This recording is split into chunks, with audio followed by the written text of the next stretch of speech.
जमीन पर बैठकर क्यों आसमान देखता है, पंखों को खोल क्योंकि ज़माना सिर्फ उड़ान देखता है।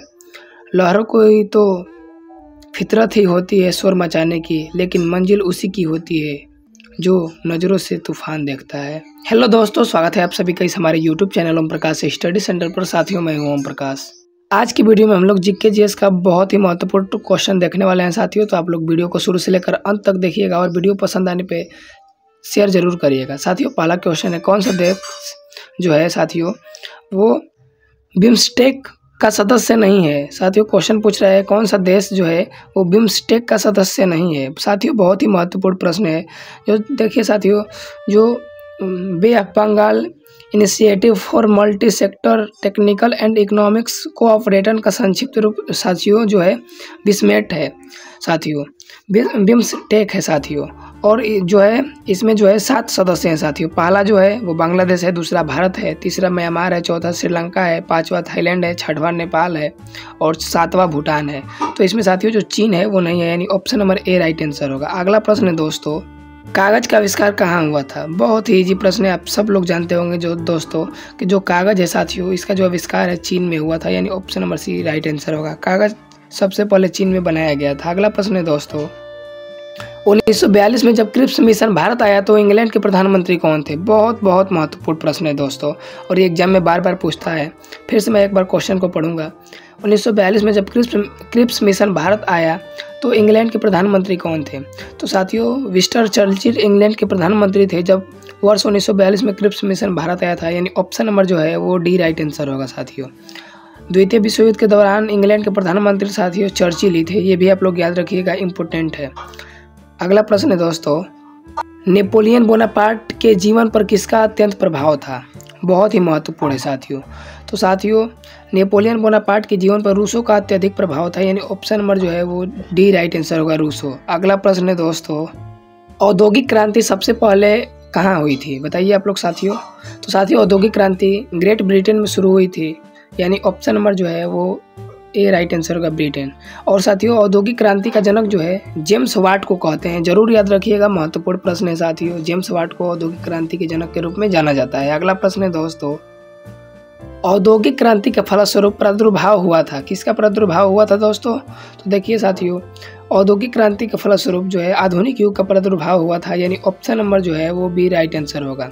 अगला प्रश्न है दोस्तों, पहली शताब्दी ईस्वी में निम्नलिखित में से कौन रोम ने भारतीय निर्यात की एक प्रमुख वस्तु नहीं थी। कौन नहीं थी साथियों। तो देखिए भारत और रोमन ने विलास की वस्तुओं का व्यापार किया, न कि दैनिक उपयोग के वस्तुओं का साथियों, यानी जायफल राइट आंसर होगा, ऑप्शन नंबर डी। अगला प्रश्न है दोस्तों, भारत से रोमन साम्राज्य को आयात निर्यात किया जाता था, क्या किया जाता था दोस्तों। बहुत ही महत्वपूर्ण प्रश्न है। तो देखिए मेरे प्यारे दोस्तों, जो निर्यात किया जाता था भारत से रोमन साम्राज्य को काली मिर्च का आयात किया जाता था, यानी ऑप्शन नंबर जो है वो सी राइट आंसर होगा। अगला प्रश्न है दोस्तों, हिटलर का जन्म कहाँ हुआ था। बहुत महत्वपूर्ण प्रश्न है दोस्तों, और ये एग्जाम में कई बार पूछा जाता है। तो देखिए साथियों एडोल्फ हिटलर का जन्म जो है 20 अप्रैल 1889 को ऑस्ट्रिया के बोना जो है बॉन शहर में हुआ था साथियों। और देखिए इस प्रश्न का option number A right answer होगा, ब्रान ऑ। और 18 जुलाई 1925 को हिटलर की किताब मीन काम्प यानी माई स्ट्रगल प्रकाशित हुई, उन्होंने इसे जेल में लिखा था। साथियों आपसे क्वेश्चन पूछेगा कि हिटलर की आत्मकथा का नाम क्या है, तो मीन काम्प यानी माई स्ट्रगल। अभी आप लोग को मैं दिखा दे रहा हूँ, देख लीजिए। तो साथियों आप लोग ये देख सकते हैं, जरूर याद रखिएगा साथियों, इसके जो है जीवनी जो है हिटलर की है, मीन काम्प यानी माई स्ट्रगल। क्या है साथियों, माई स्ट्रगल, मेरा संघर्ष। देख सकते हैं आप लोग दोस्तों, यहाँ देख सकते हैं। अगले प्रश्न की ओर बढ़ते हैं। अगला प्रश्न है दोस्तों, नील नदी घाटी में किसका सभ्यता का विकास हुआ था, किस सभ्यता का विकास हुआ था। तो साथियों देखिए जो नील नदी घाटी में मिस्र की सभ्यता का विकास हुआ था, यानी ऑप्शन नंबर जो है वो बी राइट आंसर होगा। साथियों नील नदी विश्व की सबसे लंबी नदी है और इसे अफ्रीका नदियों का पिता कहा जाता है, ये भी आप लोग याद रखिएगा। इसकी जो टोटल लंबाई है साथियों 6670 यानी 6670 किलोमीटर है साथियों।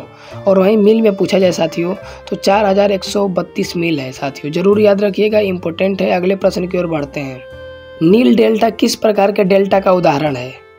तो साथियों चापाकार डेल्टा एक झुका हुआ घुमावदार डेल्टा है जिसमें उत्तल किनारा जल के किनारे की ओर होता है साथियों। नील डेल्टा जो है वो चापाकार डेल्टा का उदाहरण है, यानी ऑप्शन नंबर जो है वो ए राइट आंसर होगा। अगला प्रश्न है दोस्तों, अमेरिकी स्वतंत्रता की घोषणा का मसौदा किसने तैयार किया? बहुत महत्वपूर्ण क्वेश्चन है साथियों, एग्जाम में आपके बन सकता है। तो साथियों, डिक्लेरेशन ऑफ इंडिपेंडेंस का लेखक जो है वो थॉमस जेफरसन था, यानी ऑप्शन नंबर जो है वो सी राइट आंसर होगा, थॉमस जो है या टॉमस जेफरसन। अगला प्रश्न है दोस्तों, इंडिका पुस्तक के लेखक कौन से प्राचीन यूनानी इतिहासकार और राजनयिक है? तो देखिए साथियों, मेगास्थनीज जो है वो हेलेनिस्क काल में एक प्राचीन यूनानी इतिहासकार था साथियों, और ये जो है ऑप्शन नंबर जो है वो मेगास्थनीज राइट आंसर होगा, ऑप्शन नंबर जो है वो बी। आप लोगों को कमेंट बॉक्स में बतानी है एक बात साथियों, मेगास्थनीज किस देश का यात्री था। अगला प्रश्न की ओर बढ़ते हैं, यूनानी राजदूत मेगास्थनीज किसके दरबार में आया था? तो साथियों, मेगास्थनीज जो है 302 में और 288 से पूर्व के बीच रहा था, और ये सेल्यूकस निकेटर का राजदूत था साथियों। और ये जो है यूनानी राजदूत जो है मेगास्थनीज जो है वो चंद्रगुप्त मौर्य के दरबार में आया था, यानी ऑप्शन नंबर जो है वो डी राइट आंसर होगा। अगला प्रश्न है दोस्तों, किस देश को निप्पॉन यानी मोटे तौर पर उगते हुए सूरज की भूमि के रूप में अनुवादित के रूप में जाना जाता है? तो साथियों, जापान को अक्सर उगते हुए सूरज कहा जाता है, यानी ऑप्शन नंबर जो है वो डी राइट आंसर होगा। ऑप्शन नंबर क्या होगा साथियों? डी राइट आंसर होगा। ऑप्शन नंबर जो है साथियों डी राइट आंसर होगा, जापान। और साथियों, जापान की जो राजधानी है वो कहाँ है? टोक्यो है। तो साथियों, वीडियो कैसा लगा जरूर कमेंट बॉक्स में बताइए और अपने साथियों के साथ जरूर शेयर करिए। Thanks for watching. जय हिंद।